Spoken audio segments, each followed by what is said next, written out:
Optimizing cycle inventory in presence of quantity discounts. Often suppliers of products provide an additional incentive or incentives for a customer to order larger quantity. And this could be, for example, ordering a full truckload. If you order a full truckload, you get a lower price. If you right, so the purchasing price will be decreased. Maybe you get a free unit for every n units, or you get a lower price for each unit above some threshold, or maybe if you exceed a certain threshold, you get a lower price, or maybe some extra money saved, right, dollar amount. How does it affect choosing the optimal quantity? Obviously, we have a choice to either benefit from the discount, but then we have to order the required quantity or exceeding quantity that exceeds the threshold.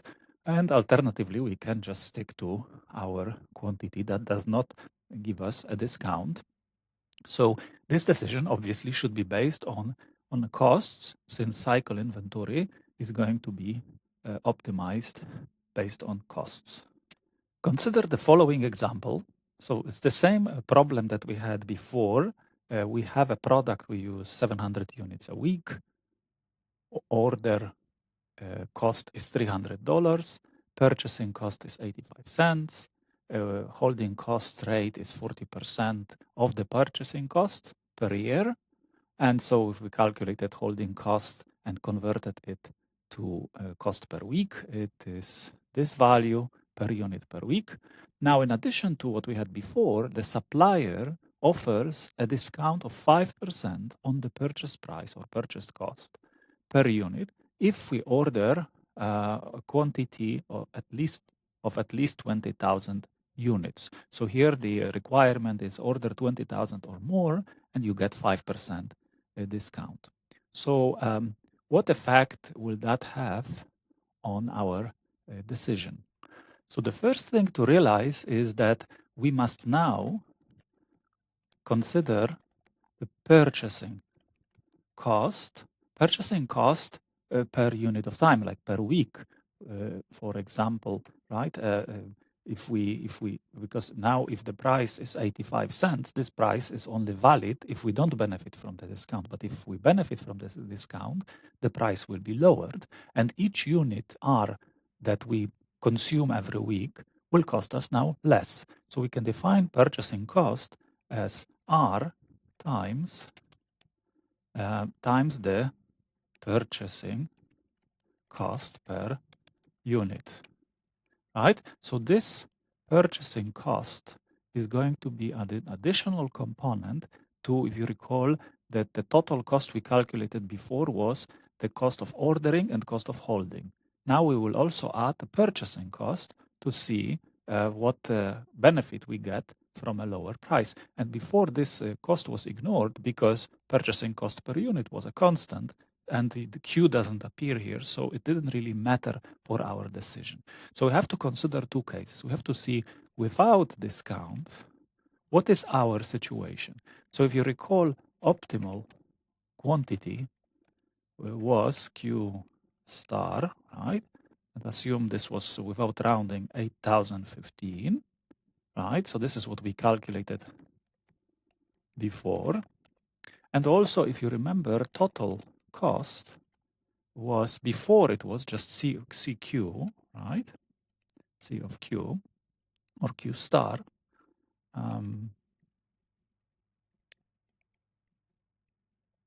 Right? And that was before it was $52.40 per week. But now what I will do is I will also add purchasing cost, right? So this purchasing cost, that is R times purchasing price. So if you do the calculation, it will be 700. R is 700 times the price 0.85 plus 52.40, right? So let's actually delete this. Oh, sorry. Right, so this is going to be 647.40. per week, right? So notice this cost now includes not just ordering and holding as we defined before, but also includes the purchasing. And it is true that the purchasing is actually much more significant cost, right? It's almost $600 here. So that's the situation without discount. Why did I consider it now with purchasing? Because with discount, the purchasing cost, this component is going to be affected, and so will this one, right? So so we have to reevaluate both of them.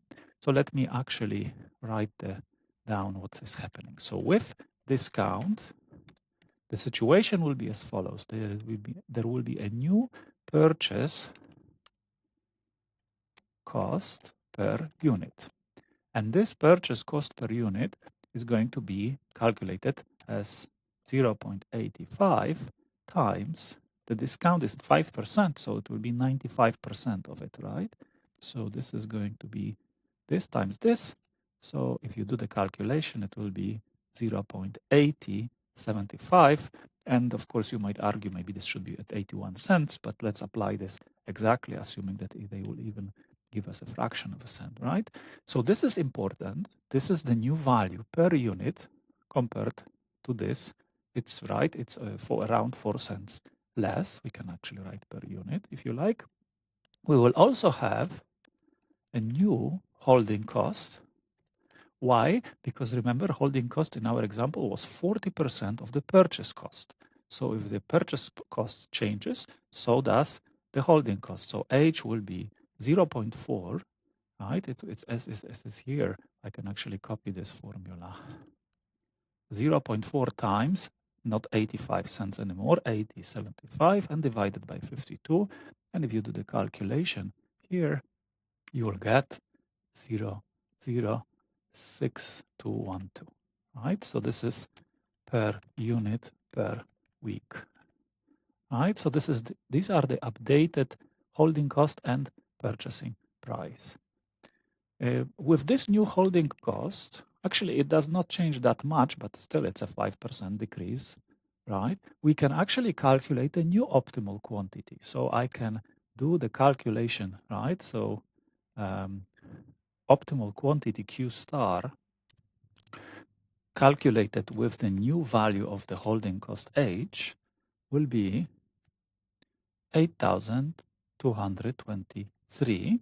It's actually not much different. Remember, before it was 8,015. Now it's 8,223. It's somewhat higher. But notice this is the quantity that is optimal with the new holding cost. However, unfortunately, it does not satisfy our restriction. You can only benefit from the discount, and this is the case with discount we're considering here. You can only benefit from the discount if you order at least 20,000. So this does not satisfy the restriction, so it cannot be used. The closest value to it is, right, 20,000, right? And why would I increase it to 20,000, not more? Because remember, the function, the cost function is convex. It is increasing as we go away from this optimal value. It is increasing further and further, right? So increasing it to Q 20,000 is the value that gives us the smallest cost of all feasible choices for Q. So let's write this. But since Q must be greater than or equal 20,000,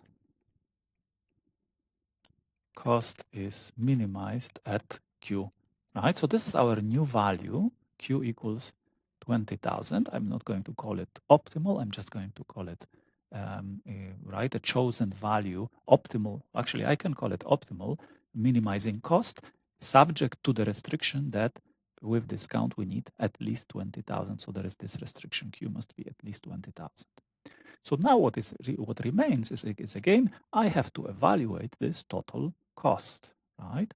So this total cost, let me actually copy part of that and just evaluate it. So total cost will be again the new purchasing cost. Let's actually write this new purchasing cost.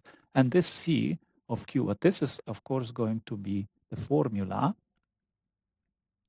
R over Q plus times K plus Q over 2 times H. But remember, this is for Q equals 20,000. And of course, with the updated holding cost, which is calculated here. So if we do the calculations, it's going to be 700. The purchasing cost is 700 times, not 85, but as above, we said the price has decreased. So it's 80.75, right? And then ordering and holding cost, I'm going to do the calculations. I will plug in here 700, Q is 20,000, K is still 300, the cost per order did not change, and H is 0.006212. And so if you do this calculation, you will find out that the cost is equal to $637.82 per week. Right, so this is a new cost that is calculated if we use the discount, right? So to summarize what we did, first of all, we used the optimal quantity without the discount. This is not restricted quantity. We can order this quantity. That's the assumption. We no longer have the restriction on the size of the purchase, like a multiple of 5,000. And so we have the old ordering and holding cost, $52.40 per week. However, we also added the purchasing cost because the purchasing cost will be now changing. And then with discount, what we did is we calculated the new updated cost per unit with the 5% discount. We also accounted for that in the holding cost. We calculated the new quantity, but we said it's not large enough to benefit for the discount, so we have to raise it to the 20,000, and raising it further does not make sense because it would only increase the costs further and it wouldn't bring any benefit. So the total cost with the new purchasing cost per unit and evaluating at quantity 20,000 will be $637.82, right? Combining purchasing, ordering, and holding cost. So now the final point is that the total cost with discount, right, this 637.82 is less than the total cost without discount. So total cost with discount is less than total cost without discount. So what we should choose to go with the discount, and of course that means we should order quantity Q 20,000, right? So again, we did this choice, we chose this in order to minimize cost of maintaining, managing this cycle inventory, but in this case we compared two cases. Some comments on discounts. Quantity discounts are an incentive for a client to increase order quantity, Q, and thus increase average inventory and the related holding cost, right? Q over 2 times H. If they arise due to economies of scale, right? For example, order a full truckload because that is going to save cost on transportation, then they are justified, right? Taking them into account might actually result in an overall saving. However, the excessive inventory might still be, let's change this, a cause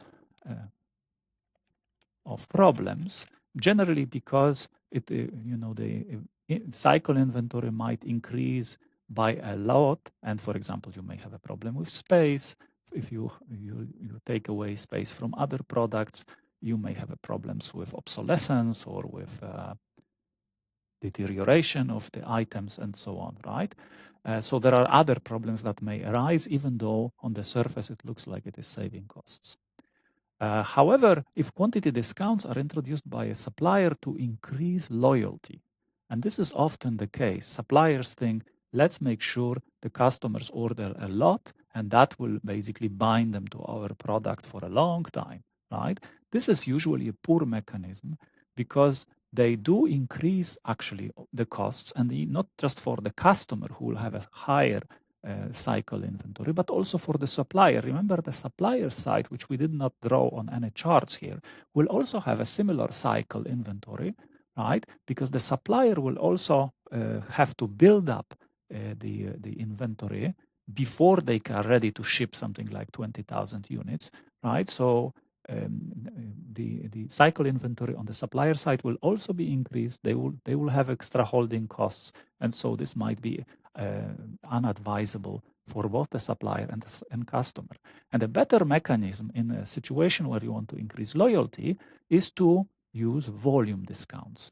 Volume discounts are discounts that depend on the quantity purchased by the customer per year or per quarter. In other words, they depend on the flow rate, on the R, right?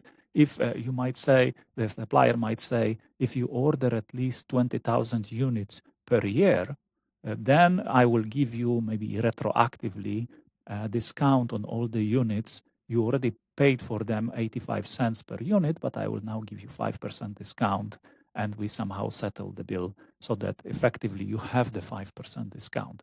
This kind of approach does not affect the order quantity. You might still order at 8,015 units or whatever other quantity you find that optimizes your holding ordering cost or is basically efficient in managing your inventory, right? So this will not increase the costs, but it will also induce loyalty. For example, instead of you customer ordering from 2 or 3 suppliers just to for example, spread the risk, you might have more incentive to just focus on the supplier that offers you volume discount, and the supplier will actually achieve its goal.